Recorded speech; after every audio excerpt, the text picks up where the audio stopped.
you keep Bobby Wagner, is Bobby Wagner going to be the guy that is like, you're not taking me off the field, and the coaches respect him too much to take him off the field? At which point, I think you're losing out from having him on the field because, as you said, he's been exploited in coverage this year.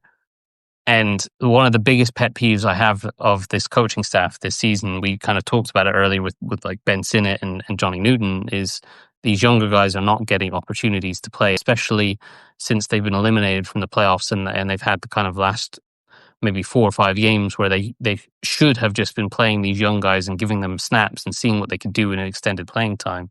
And one of the guys that has a really high upside and could potentially fill a huge need for you is Jordan McGee. And Jordan McGee has flashed a lot of potential, and maybe they just see he's a will linebacker in the future, but you already currently have a will linebacker on your roster in Frankie Louvu.